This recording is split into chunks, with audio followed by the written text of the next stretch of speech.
ஓம் சக்தி. ஓம் ஆதிபரா சக்தி. ஓம் ஸ்ரீ வராகிதாயே போற்றி போற்றி. என் அன்பு பிள்ளையே, இந்த நாளில் இந்த தாயானவள் இந்த நேரத்தில் உன் கண்களில் பட்டிருக்கிறேன் என்றால் இது அத்தனை சாதாரணமான விஷயம் கிடையாது. என் பிள்ளையே, எத்தனையோ புண்ணியங்களை நீ செய்திருந்தால் மட்டும்தான் இந்த வாக்கினை உனக்கு நிச்சயமாக இன்று கேட்க முடியும். என் தங்கமே, இன்று இந்த தாயானவள் உன்னுடைய வாழ்க்கையில் உனக்கு இனிமேல் நடக்கப் போகின்ற விஷயங்களைப் பற்றி சொல்ல வந்திருக்கிறேன். இன்று என்ன நடந்து கொண்டிருக்கிறது, இது நாள் வரையிலும் எத்தனை சோதனைகளை கடந்து வந்தாய், இனிமேல் என்ன விஷயம் நடக்கப் போகிறது, இனியும் கஷ்டகாலம் தானா அல்லது இனி வாழ்க்கையில் முன்னேற்றம் தானா என்பதை உன் அம்மா வெளிப்படையாக உனக்கு சொல்லிவிடவும் வந்திருக்கின்றேன். அது மட்டும் அல்லாமல் உனக்கு சில வரங்களை கொடுப்பதற்காகவும் இன்று உன் தாயானவள் நான் வந்திருக்கின்றேன். என் தங்கமே, ஒவ்வொரு நாளும் இந்த வாழ்க்கையில் நீ கடந்து வந்த பாதைகள் எல்லாமே உனக்கு கடினமானதுதான். ஒவ்வொரு பிரச்சனைகள் முடிந்துவிட்டது என்று அப்பாடா என்று பெருமூச்சு விடுவதற்குள்ளாகவே அடுத்த பிரச்சனை உன் வாழ்க்கையில் தலை தூக்கி விடுகின்றது. என் பிள்ளையே, இப்படி மாறி மாறி பிரச்சனைகள் என்று வாழ்க்கை முழுவதுமே பிரச்சனைகளை தாங்கி வந்து கொண்டிருந்த என் பிள்ளை, இன்று இந்த நேரத்தில் என் வாக்கினை கேட்பதன் மூலமாக இனிமேல் என்ன நடக்கும் என்பதை தெரிந்து கொள்ளப் போகின்றாய். என் தங்கமே, உன்னை நன்கு அறிந்தவள் உன் தாயானவள் நான் அல்லவா? இன்று உன்னோடு பேசுகிறேன் என்றால் நிச்சயமாக இதில் ஏதோ உனக்கு ஒரு நல்ல பலன் கிடைக்கப் போகிறது என்ற நம்பிக்கையோடு நீ கேட்டால் உனக்கு நிச்சயமாக வாழ்க்கையில் நல்லது நடக்கும். என் பிள்ளையே, ஏனென்றால் நான் நல்லது நடக்கும் என்று சொல்வேன், அதை நீ நம்பிக்கை இல்லாமல் கேட்டுவிட்டு நடந்தால் பார்ப்போம் என்று நினைப்பாயானால் நிச்சயமாக அதன் பிறகு அவை நடக்கும் பொழுது உனக்கு மனதிற்குள் எந்தவிதமான உணர்வுகளும் இல்லாமல் போய்விடும். அதனால்தான் முன்கூட்டியே உன் தாயானவள் நான் இதை உன்னிடம் சொல்கின்றேன். நீ இதையெல்லாம் நடக்காது என்று நினைத்து விட்டு விடாதே. ஒரு முயற்சியில் நீ இறங்கிவிட்டாய் என்றால், ஒரு வாழ்க்கையை அடைய வேண்டும் என்று வெறியோடு இறங்கிவிட்டாய் என்றால் அதிலிருந்து ஒரு அடி கூட பின்வாங்கிவிடக் கூடாது. எப்பொழுது கிடைக்குமோ அப்பொழுது அது கிடைக்கும் என்ற நம்பிக்கையோடு அதனை நீ எதிர்நோக்கி நின்று கொண்டே இருக்க வேண்டுமே தவிர ஒருபொழுதும் அதிலிருந்து பின்வாங்கிவிடக் கூடாது. என் தங்கமே, கஷ்டங்கள் மட்டுமே நிரம்பியது அல்ல வாழ்க்கை, சந்தோஷங்களும் நிரம்பியதுதான் வாழ்க்கை. இப்பொழுது ஒரு பிரிவில் நீ இருக்கின்றாய் என்றால் அந்த உறவு உன்னோடு இருந்த நாட்களில் இருந்த சந்தோஷத்தை நினைத்து பார்த்து உன்னுடைய மனதை நீ ஆறுதல் படுத்து.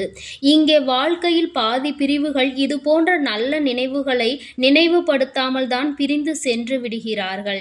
இந்த காலம் கொடுத்த கஷ்டத்தை மட்டுமே மனதில் வைத்துக்கொண்டு இவை கொடுத்த சந்தோஷத்தை மறந்துவிட்டு நிற்பதனால்தான் இத்தனை பெரிய சோதனைகள் இவர்கள் வாழ்க்கையில் ஏற்படுகின்றது. என் தங்கமே, சரி, எதுவாக வேண்டுமானாலும் இருக்கட்டும், எத்தனை சோதனைகள் வேண்டுமானாலும் வந்திருக்கட்டும், எத்தனை பிரிவுகளை வேண்டுமானாலும் சந்தித்து இருக்கட்டும், இனி உன் வாழ்க்கையில் நல்லது நடக்கும். இது சத்திய வாக்கு. என் பிள்ளையே, நான் அத்தனை சாதாரணமாக எல்லாம் யாருக்கும் இந்த வாக்கினை கொடுத்து விடுவது கிடையாது. ஒருவேளை என் பிள்ளை மீண்டும் மீண்டும் உனக்கு இந்த தாய் என் வாக்கு கிடைத்து கொண்டிருக்கிறது என்றால் நிச்சயமாக இன்னும் ஓரிரு நாட்களிலோ சில நாட்களிலோ உன் வாழ்க்கையில் நல்ல மாற்றங்கள் நடந்தே தீரும். என் குழந்தைக்கு வாழ்க்கையில் வெற்றி என்ற ஒன்று கிடைத்தே தீரும். எத்தனை கஷ்டங்களை கடந்த உனக்கு இதுவெல்லாம் அத்தனை பெரிய விஷயம் கிடையாது. மிகவும் சாதாரணமான விஷயங்கள்தான். இதையெல்லாம் சொடுக்க போடும் நேரத்தில் என் குழந்தை நீ வென்று காட்டி விடுவாய். யாருக்காக இத்தனை கஷ்டங்களை எல்லாம் கடந்தாயோ அவர்கள் இன்று உன்னோடு இல்லை என்பதை ஒரு வகையில் உனக்கு வருத்தமாக இருந்தாலும் நாம் இது போன்றவர்களை அடையாளம் கண்டுகொண்டோம் என்கின்ற சந்தோஷத்தில் நீ இருந்து கொண்டிருக்கிறாய். இதுதான் வாழ்க்கை. யாரும் நிலைத்திருப்பதில்லை. நிலை பெற்றிருக்கின்ற உறவுகள் உன்னிடத்தில் ஒரு நாளும் எதையும் எதிர்பார்ப்பதில்லை. நீ கஷ்டப்படும் பொழுது நீ சொல்லாமலேயே உன்னுடைய உணர்வுகளை புரிந்து கொள்வார்கள். இது போன்ற ஒரு உறவு உன் வாழ்க்கையில் உனக்கு நிலையாக கிடைக்கப் போகின்றது. என் தங்கமே, எது வந்தாலும் வாழ்க்கையில் அதனுடைய நிலை உண்மை என்ன என்பதை அறிந்து கொண்டு அதை நீ மனதார ஏற்றுக்கொள்ள வேண்டும். யாரை பற்றியும் சிந்திக்காதே. உறவு ஒன்று உன் வாழ்க்கையில் இருக்கிறது. அந்த உறவு உன்னை விட்டு விலகி நல்லதொரு உண்மையான உறவு உன்னை தேடி வரப்போகின்றது.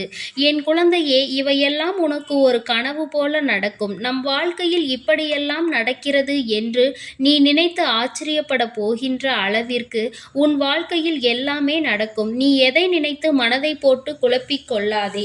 நீ உனக்காக எப்பொழுதும் உன்னோடு வைத்துக் கொண்டிருப்பது இந்த தாயானவள் என்பதை நீ மறந்து விடாதே. என் தங்கமே, நான் உன்னை சுற்றி சுற்றி வருவதற்கு ஒரு காரணம் இருக்கிறது.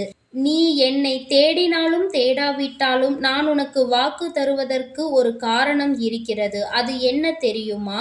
என் பிள்ளையே, நான் உன்னுடைய சூழ்நிலைகளை நன்கு புரிந்து கொண்டிருக்கின்றேன். உன் வாழ்க்கையில் இப்பொழுது நல்லது நடக்கும் என்பதை அறிந்து வைத்திருக்கின்றேன்.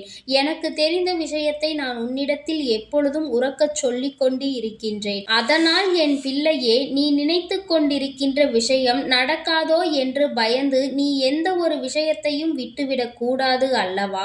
நடக்காது என்று நினைத்து எந்த ஒரு விஷயத்திலும் இருந்து நீ பின்வாங்கிவிடக் கூடாது அல்லவா? அப்படியானால் நான் சொல்கின்ற ஒவ்வொரு விஷயங்களையும் நீ சரியாக புரிந்து கொள்ள வேண்டும் என்பதற்காகத்தான் நான் உன்னை தேடி எப்பொழுதும் வந்து கொண்டே இருக்கின்றேன். நான் சொல்லிவிட்ட பிறகு அதில் எந்த மாற்று கருத்தும் கிடையாது. நிச்சயமாக உனக்கு வெற்றி கிடைக்கும் என்றால் அந்த வெற்றி உன்னை வந்து சேரும் என்பதில் எந்த ஒரு மாற்று கருத்தும் கிடையாது. என் தங்கமே, யாரோ ஒருவர் உன்னை வாழ்க்கையில் ஏமாற்றி விட்டார்கள் என்பதற்காக எல்லோரையும் தவறாக நினைக்க வேண்டாம். ஒருவரினுடைய பேச்சுக்கள், ஒருவரினுடைய வார்த்தைகள் உனக்கு நிச்சயமாக எல்லாவற்றையுமே சரியாக புரிய வைக்கும். என் தங்கமே, ஒருவரை அடையாளம் கண்டுகொள்வது ஒன்றும் அத்தனை கடினமான விஷயம் எல்லாம் கிடையாது. உனக்குள் இதுநாள் வரையிலும் இருக்கின்ற திறமைகள் நிச்சயமாக யார் யார் இந்த வாழ்க்கையில் உண்மையானவர்கள் என்பதை உனக்கு உணர்த்தி காட்டும். எல்லாவற்றையும் புரிந்து கொள்ள வேண்டிய சூழ்நிலை உன் வாழ்வில் இப்பொழுது வந்து கொண்டிருக்கிறது. இனி ஒருபோதும் நீ இந்த சோதனை கட்டத்தில் நிற்க வேண்டிய அவசியம் கிடையாது. உன்னுடைய சோதனை காலம் முடிந்து விட்டது என்று என்னை நீ உறுதியாக சரணடைந்து விட்டாய். அன்றே நிச்சயமாக உன் வாழ்க்கையில் எல்லாமே உனக்கு சரியாகி விட்டது. இன்று நீ சாதாரணமாக சூழ்நிலையில்தான் இருந்து கொண்டிருக்கின்றாய். அதனால் எதை நினைத்தும் வேதனைப்படாதே. நீ ஆசைப்பட்டதை அடைந்து விடுவாய். நீ நினைத்த வாழ்க்கையை பெற்று விடுவாய். எதன் மீது ஆசை கொண்டு நியாயமான கனவுகளோடு என் பிள்ளை பயணித்து கொண்டிருந்தாயோ அதை உனதாக்கி தர வேண்டியது என்னுடைய பொறுப்பு என்பதை நீ மறந்து விடாதே. எல்லாவற்றிற்கும் மேலாக இனி ஒரு நாளும் என் பிள்ளை நீ கண்ணீர் சிந்த வேண்டிய நிலை உனக்கு வராது. என் தங்கமே, நீ ஒரு விஷயத்தை பற்றி மீண்டும் மீண்டும் நினைத்தால்தான் அது உனக்கு கவலைகளை கொடுக்கும். அதை பற்றி சிந்திக்காமல் இருந்து பார். அடுத்த வேளையில் உன்னுடைய கவனத்தை செலுத்திப்பார். நிச்சயமாக அந்த நிலை உன் வாழ்க்கையில் உனக்கு இருக்காது. மாற்றங்கள் அதிகமாக வந்து கொண்டே இருக்கும். உன்னை நீயே யார் என்று புரிந்து கொள்வாய். நிச்சயமாக இதைவிட உனக்கு வாழ்க்கையில் வேறு என்ன சந்தோஷம் இருக்க முடியும் என்பதையும் நீ சிந்தித்து பார். என் குழந்தையே, இது நாள் வரையிலும் இரவு நேரங்களில் நீ எத்தனையோ வாக்கினை கேட்டுக்கொண்டிருக்கலாம். ஆனால் இந்த வாக்கானது நிச்சயமாக உன் வாழ்க்கையில் குறைந்தபட்சமாக மாற்றங்களையாவது கொடுக்கும் என்று நான் முழுமையாக நம்புகின்றேன். என் தங்க பிள்ளைக்கு இந்த தாயானவளினுடைய ஆசீர்வாதம் எப்பொழுதும் முழுமையாக இருந்து கொண்டே இருக்கும். என் தங்கமே, அதனால் நீ எதற்காகவும் கலங்காதே. எதை நினைத்தும் வருந்தாதே. நீ நல்லதையே நினைத்தால் உன் வாழ்வில் எப்பொழுதும் உன் வாழ்வில் உனக்கு நல்லது மட்டுமே நடக்கும். ஓம் ஸ்ரீ வராகி தாயே போற்றி போற்றி. ஓம் ஸ்ரீ வராகி தாயே போற்றி போற்றி. பஞ்சமியின் நாயகியே போற்றி போற்றி. சிம்மவாகினியே போற்றி போற்றி. ஓம் சக்தி. ஓம் ஆதிபராசக்தி. ஓம் சக்தி. ஓம் ஆதிபராசக்தி.